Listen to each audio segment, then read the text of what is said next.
Salam, salam outsider, le débrief commence maintenant. Man City l'emporte aujourd'hui 3-1 face à Watford, top performance de la part des Citizens et c'est passé à travers un joueur, Bernardo Silva. Parce qu'à un moment donné, sincèrement, Bernardo Silva, faut qu'on en parle, c'est un joueur exceptionnel. J'ai eu à vous parler de l'évolution de Bernardo Silva. La saison passée, on se rappelle très bien, Bernardo Silva jouait dans un positionnement presque de numéro 6, voire de numéro 8. En tout cas, il était à côté de la sentinelle, je dis bien, qui était Rodri. Aujourd'hui, on se rend compte que Bernardo Silva est devenu un faux neuf, est devenu un ailier, est devenu un joueur beaucoup plus offensif comme quand il était à Monaco. Et sincèrement, Pep Guardiola, dans l'évolution de Bernardo Silva, il en a fait un joueur sensationnel. Sensationnel. Aujourd'hui, Bernardo Silva, sincèrement, c'est un joueur qui comprend, je dis bien, comment défendre parce que lui, c'est le premier au pressing. C'est le premier à courir, c'est le premier à gauche et à droite pour essayer de colmater et de couper des angles de passe. Donc au-delà d'être capable de faire cela, il est capable aujourd'hui de finir. La finition de Bernardo Silva est terrible, son positionnement est terrible, sa capacité de pouvoir combiner avec ses coéquipiers, c'est terrible. Bernardo Silva est devenu un joueur extraordinaire. Il y a de quoi s'enflammer. C'est un mec sensationnel. C'est-à-dire qu'aujourd'hui, tout ce qu'il fait, c'est magnifique. Déjà, cette semaine, il nous a claqué une volée. J'étais surpris, j'en ai parlé. Aujourd'hui, tu regardes le match, il te claque 2 buts et les 2 buts en toute honnêteté, ils sont parfaits. Parce que le premier, il fallait déjà contrôler, avoir la lucidité, le calme d'avancer dans la surface. D'être posé, de se dire moi je vais allumer le gardien, c'est ce qu'il a fait. Le deuxième, il fallait d'abord contrôler, rentrer, ouvrir, enrouler à la Robben, mettre le ballon en pleine lucarne, c'est ce qu'il a fait. City gagne aujourd'hui 3-1 en toute honnêteté face à cette équipe-là de Watford, qui est une équipe quand même qui a eu à battre Manchester United il n'y a pas longtemps. J'ai envie de dire que les Citizens, ils se sont promenés. Parce qu'en réalité, malgré le fait qu'ils aient encaissé un but, City en 1 heure, ils auraient pu mettre 5-6 buts. C'est incroyable. Jack Grealish doit marquer dans ce match-là et malheureusement, il ne marque pas. C'est pour dire à quel point cette équipe de Manchester City-là, elle a réussi à dominer son sujet. Pep Guardiola commence à faire quelques efforts au niveau de la rotation. C'est rare, mais il commence à faire des efforts. Déjà, il y a des rotations au niveau de la défense, mais au-delà de ça, offensivement parlant, Raheem Sterling a été relancé. Sterling de l'Euro, c'est un joueur extraordinaire. Sterling, avant l'Euro, en finale de Ligue des Champions, quand on le met titulaire, c'est un boy qui ne se gère pas. Sterling post-Euro, il ne se gère pas. Cependant, Sterling, depuis 1 mois, il est au top de sa forme. Je dis bien, Raheem Sterling est de retour. Et aujourd'hui, Raheem Sterling a une plus-value. Il a une très belle plus-value parce que Sterling, qu'on le veuille ou non, apparemment, peut-être qu'il va aller au Barça. En tout cas, il serait peut-être sur la liste des transferts. Une chose est certaine, c'est qu'en continuant des performances comme ça, son prix ne fera qu'augmenter ou en tout cas, son prix reviendra à un prix à la normale. Parce que Raheem Sterling avait perdu un tout petit peu, j'ai eu l'impression de valeur. Et pourtant, Dieu sait, nous qui regardons la Première Ligue, on sait que ce championnat-là, en tant que tel, Sterling, les 3 dernières années, c'est quoi? C'est des 17 buts, des 18 buts quand même. Il a été exceptionnel ces dernières années, Raheem Sterling. Maintenant, il est passé à travers un petit mou, mais on va être sérieux. Aujourd'hui, il a sorti une très très belle performance. Phil Foden était en attaque lui aussi, il n'y a rien à dire, il est de retour de blessure. Kevin De Bruyne est rentré en cours de jeu, ça fait du bien. Je vous dis quand même, vous avez oublié De Bruyne. Ah oui, vous aviez oublié De Bruyne. Vous avez oublié De Bruyne. Mais oui, Kevin De Bruyne, KDB, 6-8-10, il était où? Blessé. Là, il est de retour. Il est rentré en cours de match. Donc, tu te rends compte que cette équipe-là, en tant que telle de Manchester City, qui récupère ses blessés. Phil Foden de retour. Jack Grealish en pointe. Tu sens réellement qu'il manque encore de chance. Un petit truc, mais Grealish, dès qu'il va commencer à marquer des buts, il va être dangereux. En position de faux neuf, aujourd'hui, il a été excellent, Jack Grealish, malgré le fait qu'il n'ait pas claqué son but. Sterling, comme je dis, au top, Foden, Grealish, voilà.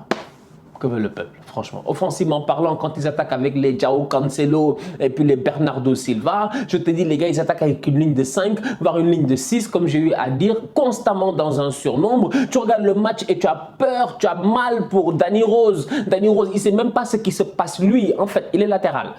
Dans le football, on lui a appris que quand tu es latéral, normalement, tu t'occupes d'un joueur, un ailier. Ou au pire des cas, tu t'occupes de l'ailier et du dédoublement de l'autre gars qui est comme toi, latéral, mais en face. Les règles, elles ne s'appliquent pas quand c'est City. Parce que Danny Rose, il ne sait pas qui il doit prendre. Tu sais que Danny Rose, on lui... Danny Rose, il se retourne, il voit Grealish, il se retourne, il voit Silva, il se retourne, il voit Gundogan, il se retourne, c'est du n'importe quoi, franchement. Je dis, Manchester City, il t'accule, il t'accule, il t'accule, il t'étouffe, il te tue. C'est une menthe religieuse, ils sont dangereux. Liverpool gagne 1-0 face à Wolverhampton et Liverpool aussi, ils en profitent. Ils en profitent. Chelsea a perdu des points. City en a profité, ils sont repassés devant. Liverpool en a profité, ils sont repassés devant. Tout s'est inversé. Mais une chose est certaine, c'est qu'ils sont quand même tous qu'à 1 ou 2 points les uns des autres. Donc dans tous les cas, le championnat reste serré. Mais Liverpool aujourd'hui, ils avaient l'occasion d'aller chercher 3 points. Ils ne se sont pas ratés. Grâce à qui? Divock Origi. Eh ben ouais. C'est-à-dire que ce tocard là, non franchement, Origi, grand gaillard, 26 ans, moi je suis pas... Origi, si j'étais son cousin, si j'étais son frère, j'allais dire, mais Divock, gère-toi, franchement, mec, gère-toi, mais Divock, c'est pas possible. Divock a 26 ans, pendant toute sa vie, il va être super sub. En fait, je comprends pas. Même les Solanke là, qui étaient là-bas, les Dominique Solanke là, ils sont partis, maintenant ils sont à Bournemouth, ils mettent des saisons. Solanke, c'est 15 buts en 20 matchs de premiership en deuxième division avec Bournemouth. Voilà des gars qui étaient à Liverpool, mais à un moment donné, ils en ont eu marre, ils sont partis. Mais moi, je comprends pas. On dirait qu'Origi, toute sa vie, il a accepté son rôle de super sub. Son rôle de... like, I'm trying to understand. C'est qui Divock Origi? Franchement, mais mec, barre-toi, va chercher un autre club, va exploiter ton talent. On sait qu'il est bon. Il est bon Origi, franchement. Il est bon Origi. On peut parler jusqu'à demain quand même, mais c'est un attaquant très débrouillard. C'est un boy qui est technique, qui est physique, qui est intéressant. Il a 26 ans et jusqu'à présent, il cire le banc. C'est pas sérieux. Mais en tout cas, aujourd'hui, il a sauvé Liverpool. Comme lors du derby de la Mersey il y a 2 ans face à Everton aussi, il a sauvé à la dernière minute. Aujourd'hui, c'est Origi qui vient claquer un super but après une super passe de Mohamed Salah. Et j'ai envie de dire que cette équipe de Liverpool a échappé parce que pendant 90 minutes durant, ils doivent claquer un but. Cependant, pour la première fois depuis très longtemps, j'ai jamais vu ça. Salah, Mané, Jota, tous les trois tocards. Mais franchement, ils ont tout raté. Sadio est à bout portant, il frappe le gardien, arrête. J'ai dit Sadio quand même s'il te plaît, gère-toi. Sadio et Salah, centre parfait. Les deux, ils ont loupé le ballon. J'étais choqué. Jota, lui, j'en parle même pas. La cerise sur le gâteau, Jota, s'il vous plaît, mais par pitié, Jota, comment il a raté ça?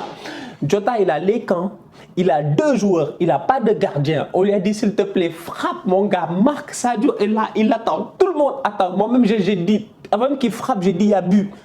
Il a raté.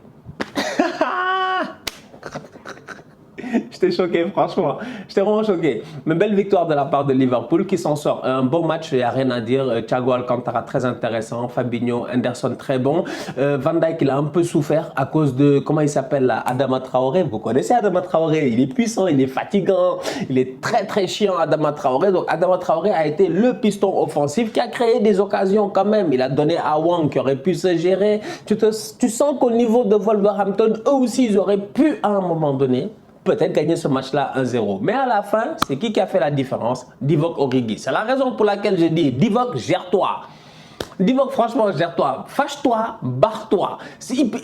Origi, jusqu'à 30 ans, il va être là-bas à Liverpool à être super sub. Alors que le gars, ça fait 2-3 ans, il doit partir. Origi, aujourd'hui, il y a des clubs en première ligue. Il part, il est titulaire. Franchement, il part, il est titulaire. Il y a des clubs en première ligue. Origi, il va là-bas, il est titulaire. Quand même, franchement, soyons sérieux. En tout cas, top performance de la part des Reds.